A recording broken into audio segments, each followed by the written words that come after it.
Quackity quack! We are backity back with our second episode of the Duck on a Rock podcast. My name is Colin McDonough, and I'm joined by co-hosts Matt We Met and Matt McDonough.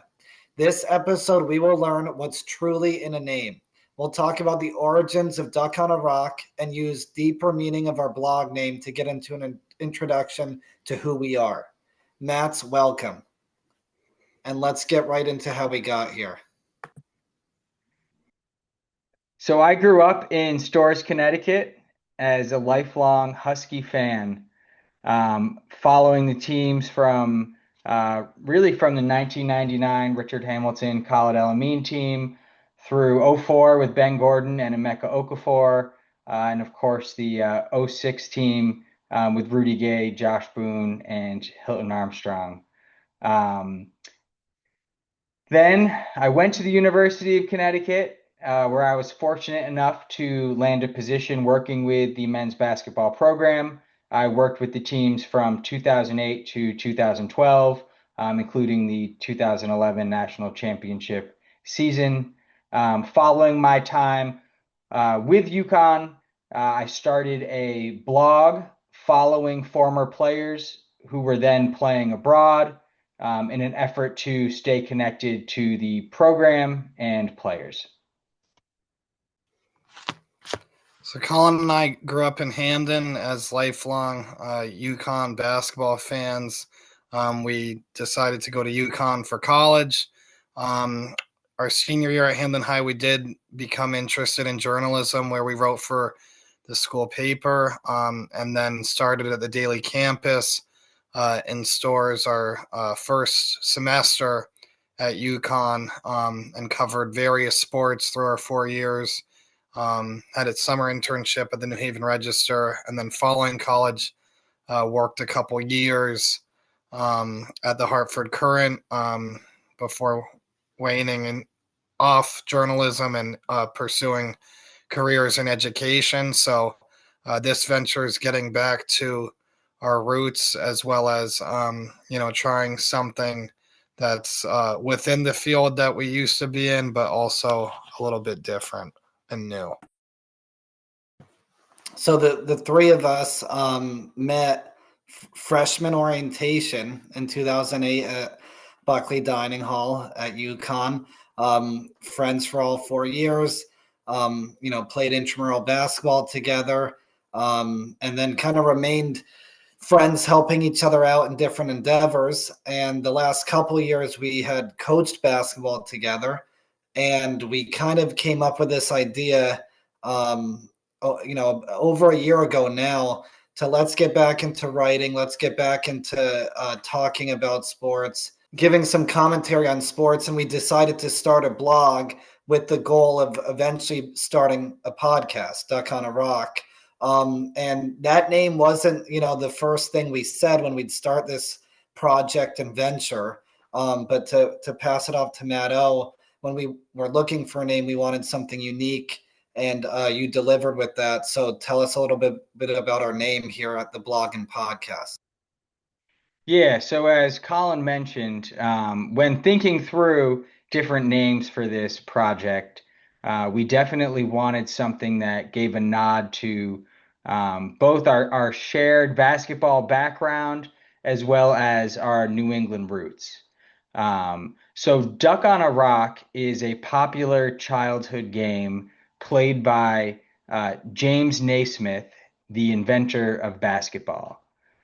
So what this entailed was a medium-sized rock known as the duck placed on a large rock or stump.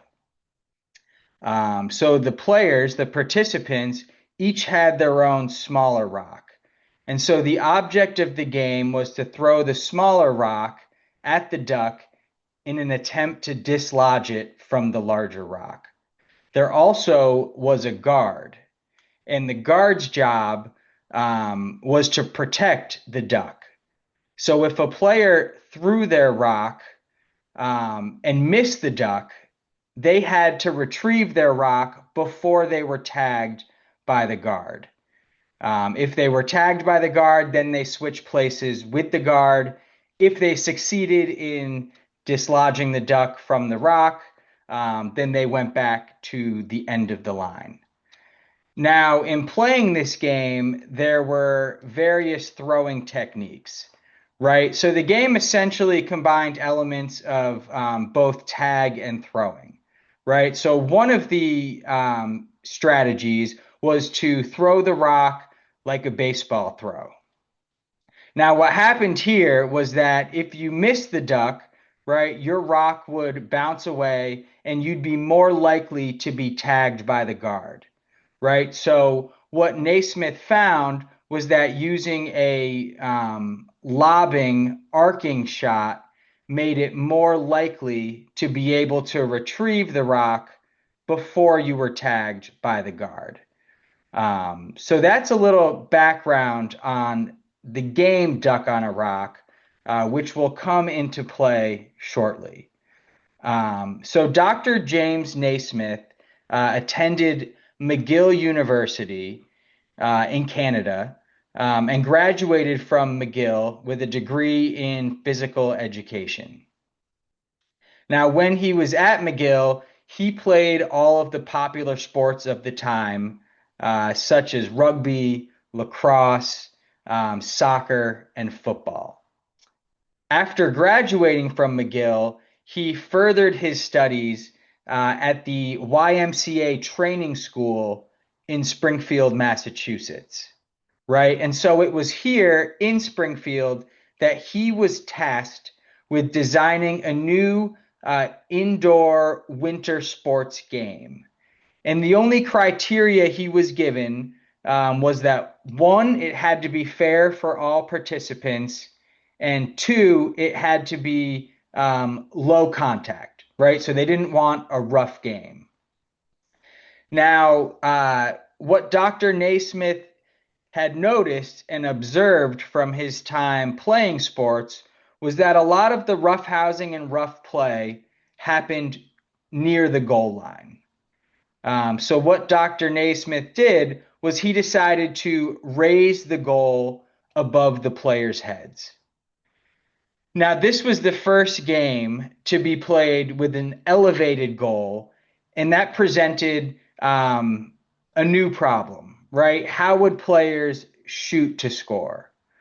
So when thinking through this, Naismith pulled on his childhood experience playing Duck on a Rock and incorporated the arcing, lobbing, shooting method into this new game, which became basketball. So long story short, right, when we were thinking through what we wanted to call this project, again, we wanted a nod to our New England roots. We wanted something that was meaningful to this region, and we wanted something that, spoke to our shared history, both as UConn basketball fans, as well as, co-head coaches more recently. And thanks for that explanation, Matt. I sure am glad Duck on a Rock was not a black top game growing up, so that there could be another recess game that Colin and I were picked last and during elementary school. But you do bring up a good point in terms of, just the infancy of basketball and the not only medieval inspirations, but sort of modern inspirations for basketball at the time. And it really seems, obviously researching it long ago, but there are not that many degrees of separation when you look at the beginnings of basketball, and then the connection to, what we're fans of today, as well as what some of you may be listening, um, you know, those aspects that made you love the sport. So if you look at, so you mentioned Naismith, being from Canada and matriculating at Springfield, and then he did land in Kansas, University of Kansas. So he was Kansas's first basketball coach in Lawrence, and brought the rules of basketball there. That well documented ESPN documentary, and he is their only coach, unless Bill Self really takes a slide here before retiring, to finish with a losing record at 55-60. Now, when he was coaching Kansas, they were playing their only opponent that's currently in the ever-changing Big 12 that they played was Kansas State. And beyond that, it was much more of the types of programs you mentioned, where you'd have YMCA teams, teacher college teams, the high school teams of the area, or Native American. It was more assimilation schools. So he did coach during those days. He coached two prominent people in Fog Allen, and you have Fog Allen, who was who became the famous Kansas coach, where the arena now has their namesake. And Fog Allen then coached Adolph Rupp, one of history's more horrible sports figures off the court, while having success on it, and Dean Smith, who was the obviously much more revered, famous coach in North Carolina. And then Dean Smith coached Michael Jordan, who infamously drafted Kwame Brown, but in our world drafted Kemba Walker. So that's not many degrees of separation between Naismith to Kemba, who we watched at UConn in college. And just like Naismith and Fog Allen, participating in the infancy of basketball, we here at Duck and a Rock are now in the infancy of this venture. I'm hoping that our gyms start to fill up as we continue, and get as packed and loud as Fog Allen Fieldhouse does on a Saturday night. Thank you both, Matts. And, we're all really excited. We've had the blog up and running for about 9 months now.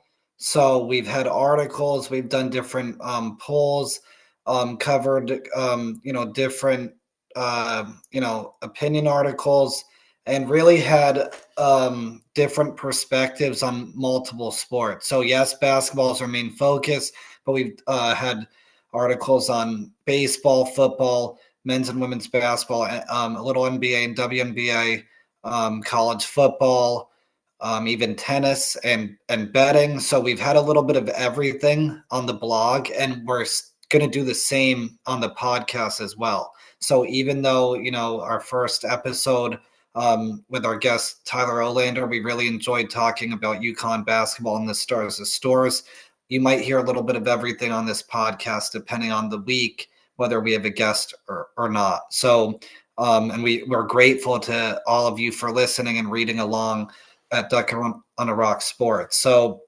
with that, it's our second podcast episode. We're going to get into our first ever Two Mats, One Call segment.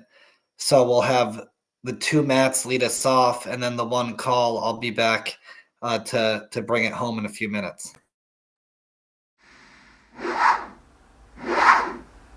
So for my share this week, I'm going to share some throwback songs that I rediscovered this week.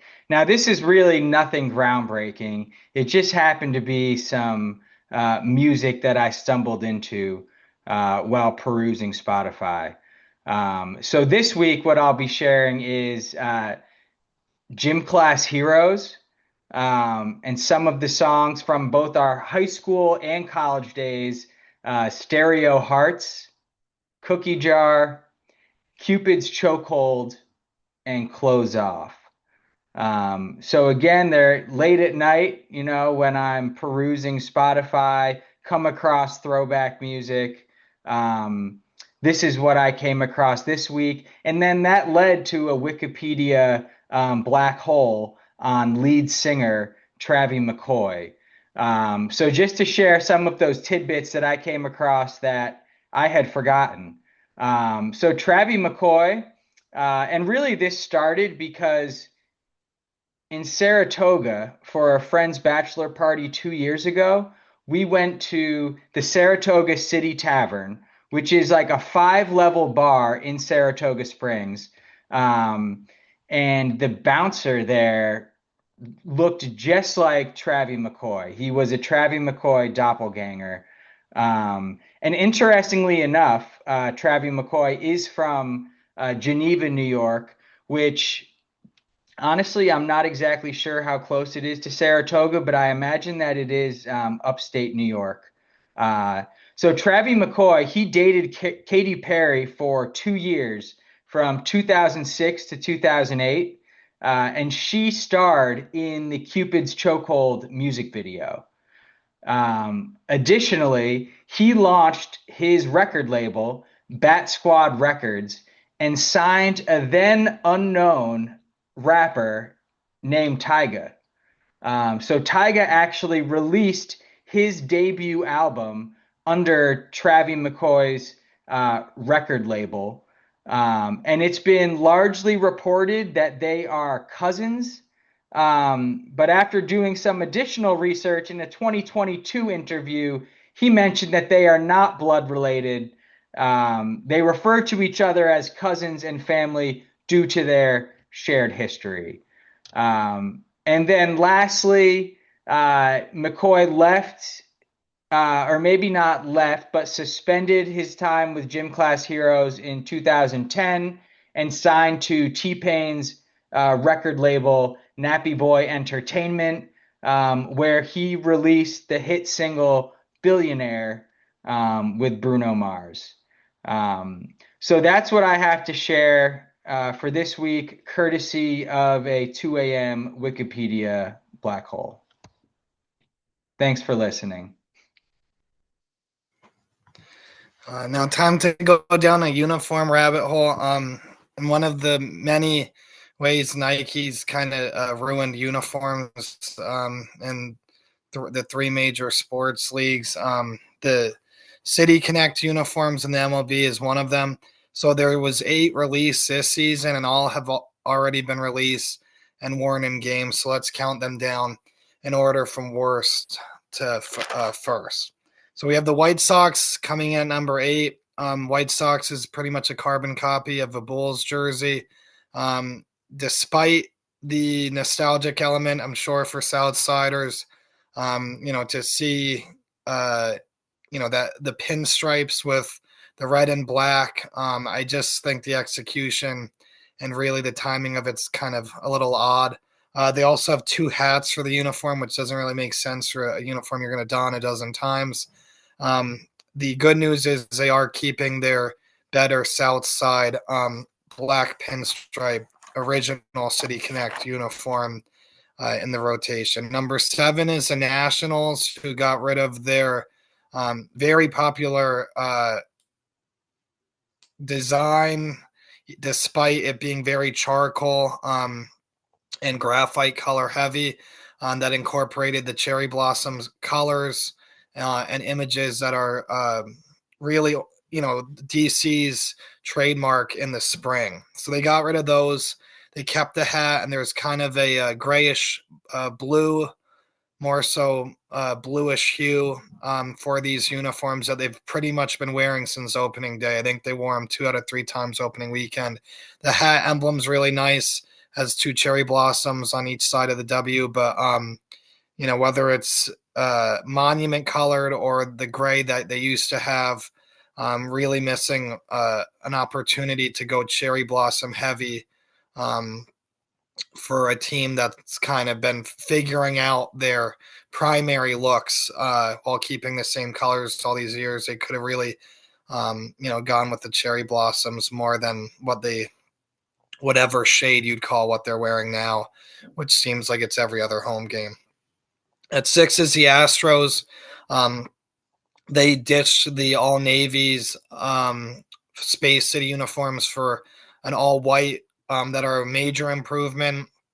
Still, I think they need to return fully to the Tequila Sunrise uniforms of their roots. They keep doing these hash measures like in their Navy alternate, which have side paneling of Tequila Sunrise panels, but sort of like the Denver Nuggets have done with the Rainbow Mountain landscape. It's just half measures, where the Nuggets have done that design with black or all white or weird gradients. And I think the Astros or City Connect just need to go back, all the way back to the beginnings right after they, stopping the Colt 45s, and fully commit. Fifth is the not the worst uniform on the list, but definitely the worst team in the league, the Colorado Rockies. They moved on from their green heavy license plate City Connect uniforms to a really funky light blue, purple, um, sunset type uniform that incorporates, really cool colors in non-traditional ways. I think it is a solid set, even though they sort of like the Nationals had one of the nicer City Connect uniforms. And this is kind of a little amateurish to play, but very similar to the old minor league baseball team, the Rocky Mountain Vibes color scheme. I don't think it's a terrible transition, but definitely miss the old ones. 4 is the Giants that ditched their. They had a Golden Gate Bridge with fog motif going on there with just orange and white. Great idea, poor execution, and now they have a Haight Ashbury inspired Halloween color, black, purple, and orange, um, with a funky font on the hat and the jersey. I think those are pretty cool as a hat for Halloween colors, especially, but also if you're visiting San Francisco, the hat's clean with just an SF and pretty unique colors. Um, so not terrible there. The Marlins should have taken what the Giants did with their hat. The Marlins come in at number 3. They're finally committing to what they originally said, the Los Colores of Miami, where they have a sort of a mix of their electric red, which is pink and teal, with a hat that has a gradient bill of teal to pink, sort of like the Miami Heat Vice uniforms, which is really, really cool, except instead of saying the M or MIA, it has a 305. Maybe Pitbull had something to do with that. But the Marlins finally are showing off their colors more than the traditional set they went with when Derek Jeter took over the team. Number 2, the Red Sox going green, Fenway green specifically, with yellow trim to reflect the foul pesky pulling right, left field wall pull. And despite it being cool matching the green monster and everything, I do think they need a little bit of their team colors in there. Blue and red piping somewhere on there would match the seats at Fenway Park. Overall, it's great. They went to green. They did wear green uniforms in 07 in April. Their spring training St. Patrick's Day uniforms, which were Kelly green with a blue and red trim. Towner Red Arback, which was great. Of course, weirdly, they didn't do anything for Bill Russell when he passed. But that's beside the point. Wonder why. But the Red Sox finally getting, 2 green, matching the ballpark. As great as, it is that they were the Boston Strong uniforms on Marathon Monday on Patriots Day that they were after the tragic bombing. The blue and yellows just are not my favorite, despite them remaining in the rotation. Definitely think there's probably some sketchiness with the revenue they've made off of that. It is marathon colors, but if you argue it's a tribute to the victims of the bombing, then I'm sure John Henry should pocket less of the money they've made off of it. And then in number 1 is the Diamondbacks, keeping the Serpientes look where, they have the snakes in Spanish, and it's a completely purple and turquoise ensemble going back to their roots, their World Series, and really letting the colors shine. And despite the Diamondbacks ever-changing uniform set, they've tried sand as a City Connect color. They've done Sedona red. They've dabbled in teal, which I hope is marketed as turquoise for that region of the country. But this, I think they really got the colors right, even if the design could use work. And they slide in at number 1 in the City Connect rankings. Thank you to the two Matts. Good job with those, contributions to our first segment. So to bring it home here is the one call. I'm going to bring up college football kicks off in a little less than 3 months, but there has been a lot of big news this week where SEC Commissioner Greg Sankey may be from New York State, but he's definitely now the leader of the South. I'm not sure if it has to do with the South still angry about losing the Civil War, but the SEC since December and January, their fans, their presidents, their coaches could not have been more whiny, pouty, and and for lack of a better word, pathetic about their college football reign coming to what's probably going to be a short end, right? We might have Georgia or whoever back winning the national championship. It wasn't enough to win, 7 in a row in the mid 2000s to mid 2010s, 13 of 17 national championships. It wasn't enough to, have leave SEC on CBS with the best college football theme song for ESPN. But ESPN and SEC joined forces this year to basically have biased broadcasts that only SEC fans would love. And then when Alabama finally didn't make a playoff for once, with 3 losses, no one could take it. And if you followed Twitter in December and January, that's all you heard was SEC fans complaining, waiting on Indiana's demise, SMU's demise, and others in the new 12-team college football playoff. Now with the SEC meetings, we have Commissioner Sankey alluding to reports that maybe the NCAA is not the right place for the SEC. We have reports of them showing their strength of schedule and how they beat each other up, and how every other conference is weaker. And again, I enjoy watching SEC football, but you don't get your way once, and then this is how you act an entire offseason. We're now almost 6 months from the playoff. So if Commissioner Sankey and the SEC wants to leave the NCAA, again, that would affect March Madness. It affect college baseball, where the multiple SEC teams are already out, including number 1 overall seed Vanderbilt. And it would affect college football, where to their fans, the winner of the SEC is bigger than the national champion anyway. If the SEC, decides to leave the NCAA and leave the nation at large, I guess it would be a little case of history repeating itself. And as we conclude our first non-interview podcast episode, thank you all for listening. Thank you all for continuing to listen for voyage number 2, and we hope you stay on the ship with us, and appreciate you all, and thank you as always for being part of our flock.